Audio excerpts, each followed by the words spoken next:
So you already know how we feel about this Glide Gear Dev Dolly piece of garbage. This thing is useless. It is completely useless. You cannot use this thing. You can't even put a beer on it and send it down to the other end of the bar because it won't make it. This is the biggest piece of garbage that I've ever purchased. I just built Mr. Dog Poop a Dana Dolly, including the tracks, holders, dolly, and wheels for $300. And I'm going to show you how to do it yourself.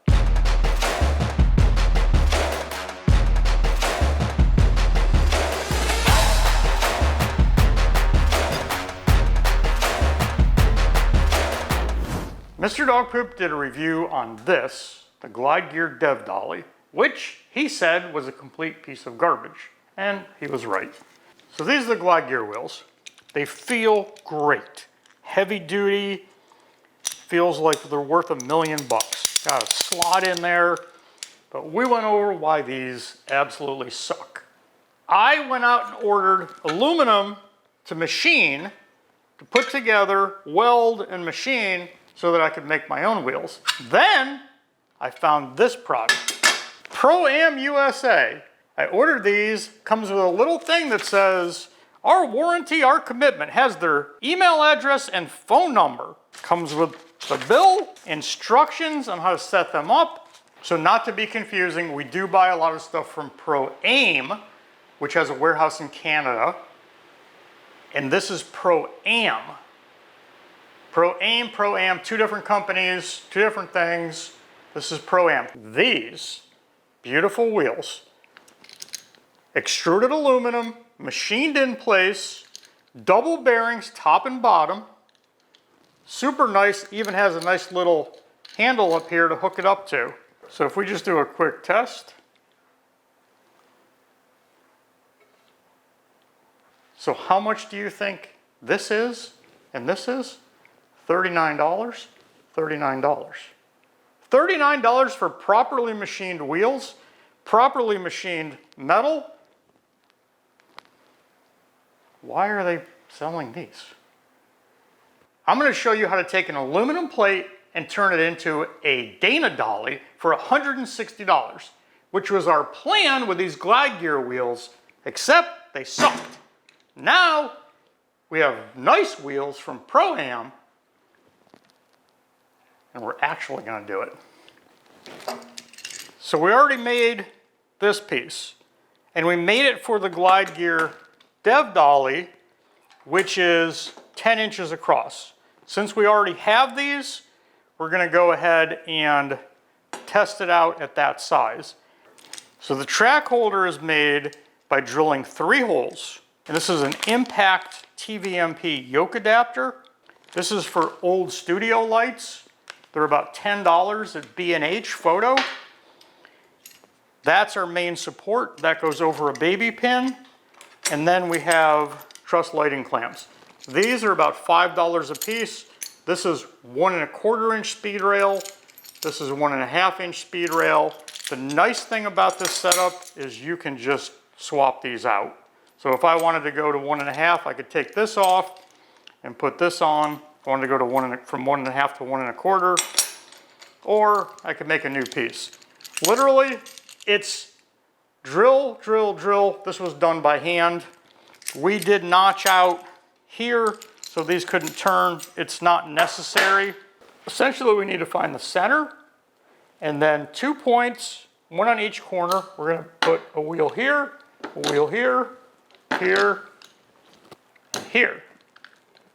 As long as this distance is 10 inches apart, doesn't matter what this distance is going to be, and then we have to find a hole in this, we have to find the center. To find the center, you just take a straight edge. It can be a ruler, something straight, probably not a piece of wood. And then we're going to take and make a mark. We could do this with a marker. I'm going to do it with a punch. And right through each corner, we're going to make a line. Do the same thing here. scratch a line through here. And where these lines intersect, right here, is our center. So we're going to put a center punch hole there that gives us something to drill into. I'm going to use a 3/8 inch bolt to attach this riser with a 75mm head so I can attach whatever I want to. If it works, I'm going to switch it out to a Mitchell mount and then just cut a big hole here, bolt this on, and then I have a Mitchell mount and I have adapters so I can go up from Mitchell mount to flat to bowls to whatever I want. I don't think this plate is going to be big enough, it's going to be stable enough for what we want. We're going to want bigger, but we bought this plate with anticipation of the Dev Dolly working and then making something a little bit better. Obviously that didn't work. Next thing we have to do is figure out where we want to put our holes. These are 3/8 inch bolts, which makes it super convenient because we can just drill a 3/8 inch hole. And this can be hand drilled, and it could be made out of wood or plastic. So this is a big sheet of plastic, 1/4 inch thick. You can buy it 1/2 inch thick. It's pretty thick. You could use this or wood, get yourself a piece of oak. You don't have to use aluminum. It can all be hand drilled. You don't have to go over the top like we do. We get a little carried away. We use professional materials, but that plastic was ordered from Zorro.com, which is part of Grainger. You can go on and order a piece 24 by 24, 16 by 16, or whatever you need. You can also order aluminum. This aluminum sheet I bought on eBay. I think it was around $50. You don't have to do aluminum, and you don't actually have to do a square plate. If you don't have a square plate, you can use pieces. You could do an H. Bolt this one to this one, drill your holes in here. It's a little more work because you have to bolt them together. But you can get stuff like this at the local hardware store, a little bit thinner, and you don't have to buy a $50 plate. Lots of ways to do it. The key is having good wheels, and now we found good wheels at ProAm. So I always recommend something like this vernier caliper for measuring. We can set it up at 1 inch. It's exactly 1 inch. This is accurate within thousandths of an inch. We'll tighten that up, and then down each side, I'm going to just scratch a line, which is exactly 1 inch from the end. So those two lines are parallel.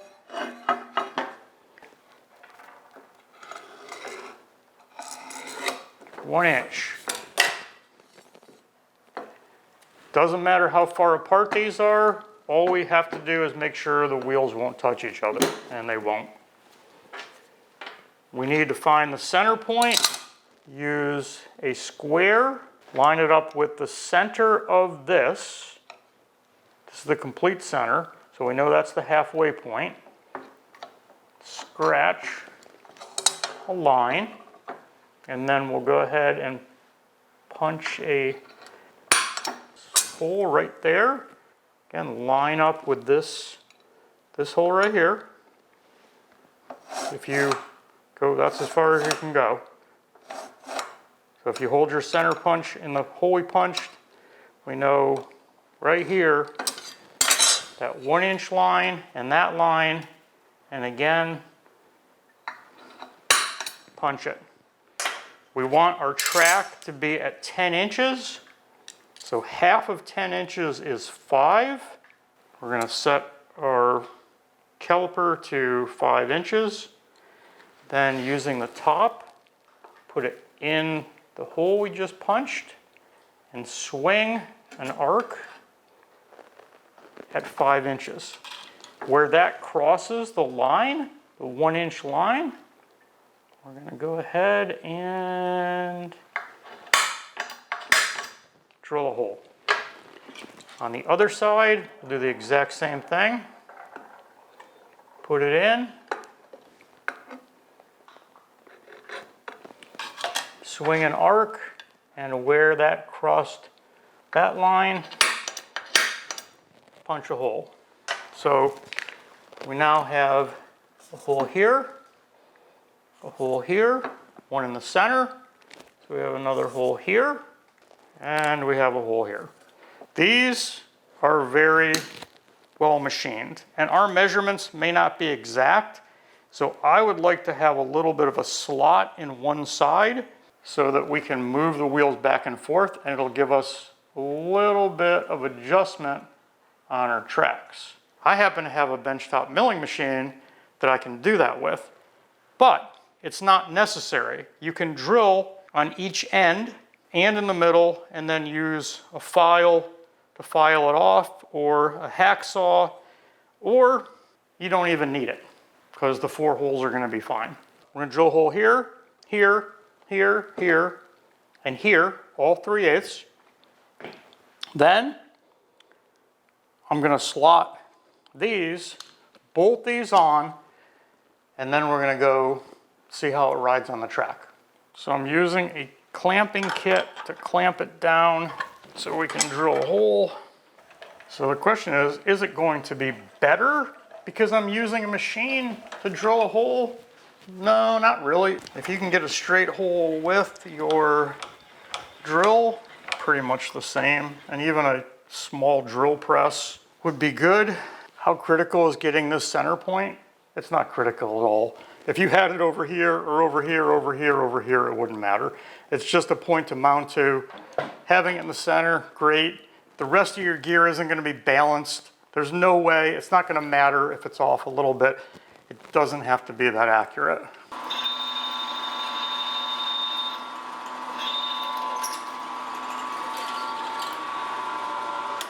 We'll just do that 4 more times and we'll be ready to bolt on our wheels.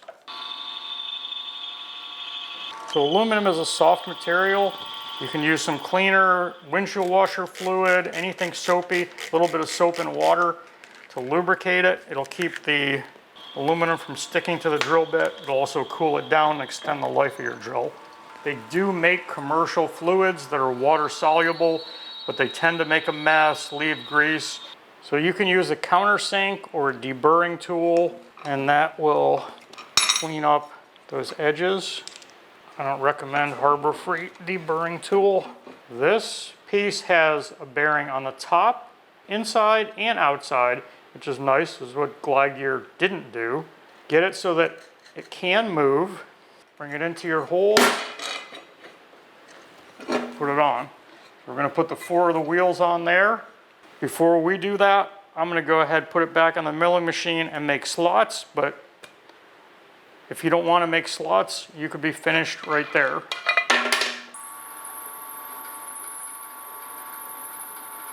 And clean up the inside a little bit with a rat tail file, which would also, if you drilled a hole and you wanted to make it bigger, you could do it. This will all get sanded down, cleaned up, polished, scrubbed up. But for now, I'd like to test it. Put our wheels together. And make sure these are comfortable so they spin, but not too loose. You want to make sure that this is snug and that turns. Use the socket on one end to hold it, because if you don't, your bolt is going to turn and then it's going to loosen up. Put it through your hole. Use a socket or a wrench to hold it, whatever you have. So I definitely would have liked an extra nut on the top, a jam nut, so that you could tighten that and loosen this up, because you're going to be fighting this every time you do that. So for the people at ProAm, add another jam nut there so you can get that tight and move it around. And it wouldn't be hard to get another 3/8 inch nut, but you're going to want a short one because you want to be able to fit through your plate. But if we had another nut on here, we could tighten the 2 nuts against each other, and then that would never move. So this, I believe, was from China, something on eBay for probably $50 or $60. And all you need is a 3/8 inch bolt, 75 millimeter bolt, which most people are using. Professionals are using 100, 150, and Mitchell mounts. We have a Dana Dolly here that we paid, if you count that and the pieces, it was 170 for those. Let's say another 100 total, about $270. ProAm does have a plate. I wasn't sure about it. I just wanted to get the wheels and test them out. But they do have a plate with slots in it already made, which seems pretty nice. So we're going to take this from the machine shop over to the studio, and we'll see how it works on the tracks compared to the Dev Dolly. So we put it on the tracks, and we're testing it out. It's pretty sweet. If you did happen to buy the glide gear, at least you got someplace to put your beer. So here's your glide gear.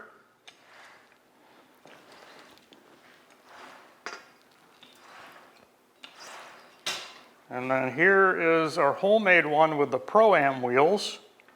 God, smooth.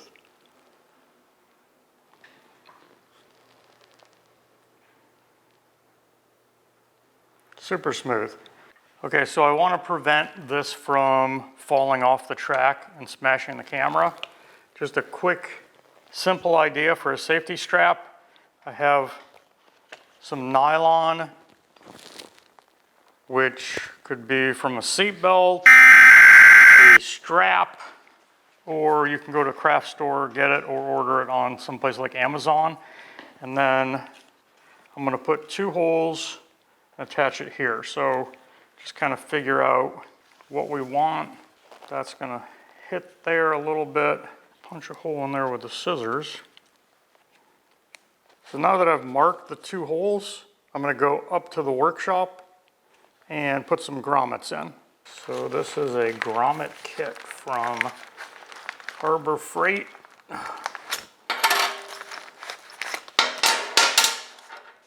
This is to cut the hole, and then this is to put the grommet together. Each grommet is 2 pieces. They have them separated into different parts. What we're going to do is we're going to cut a hole where we marked. We need a hole right here. There are 2 pieces of grommet. Put it through. Put this end down. This fits right in here. And then this is going to knock down the top. We have 2 pieces. Cut those off. So then, using a lighter which has been used and caught on fire, you can melt the ends because it is plastic. Don't touch it. It's hot, it'll stick to you, and it'll burn your fingers. So this is just something extremely simple that you can do in a couple minutes. So now you have, even if this thing tries to tip off, it's not going to come off. And even if you tip it, I would advise having one on each side. But, you know, things can happen, but you're not going to lose your camera. You're not going to drop your camera on the ground. Something simple that it is rubbing on the wheels over here. Another thing you could do is put it in the middle, drill another hole, and put it here. Then you wouldn't have to take off the wheels and deal with trying to get them adjusted right. Attach something here, attach something here. That'll keep it from coming off. It's a simple solution. It's easy. It looks professional. And it won't interfere with what you're doing. And if something does happen, it tries to come off. You can make it tighter if you want, but you don't really want it to rub on there. I think we're going to build an aluminum piece that comes over, comes down, and screws in here with some knobs so that that'll hold it on. But take an old belt, take an old purse, take an old seat belt, take an old strap that you have for holding something down, or order a couple feet of this on eBay, or go to your local sewing store and they sell it by the foot. and you can make yourself a nice safety strap for it. We just bought 2 pieces of speed rail for $125 for 2 10-foot pieces of 1 1/4 Schedule 40 pipe. 4 of the truss clamps for $5 a piece, that's $20, that's $145. 2 of the TV MP connectors, so that's $165. Another $5 or $10 for your metal or aluminum for the end pieces, and you're talking about $180 for 10 feet of track. Then $170 for the wheels, probably $50 for a plate. As long as you have something to mount to, obviously a 3/8" bolt isn't going to cost a lot, but you're looking at $300 all in for 10 feet of track, the connectors on the ends, the dolly, $300. So we didn't know about the ProAm wheels. ProAm wheels are definitely a very nice product. They're not heavy duty. You're not going to put a whole doorway dolly on them. Maybe you can, I wouldn't. But for something like this, for the Dana Dolly, now we haven't tried out their platform, but the wheels are beautiful. The only one thing is I would like to see an extra jam nut on there, because when you go to adjust these or turn them, the screw loosens up and everything's falling apart. So if you're going to take these apart or do anything with them or adjust them for the track, you really want to have that extra jam nut so that your bearings are held solid and then you have something else to bolt to. It makes me just want to sit here drinking my beer and shoot video.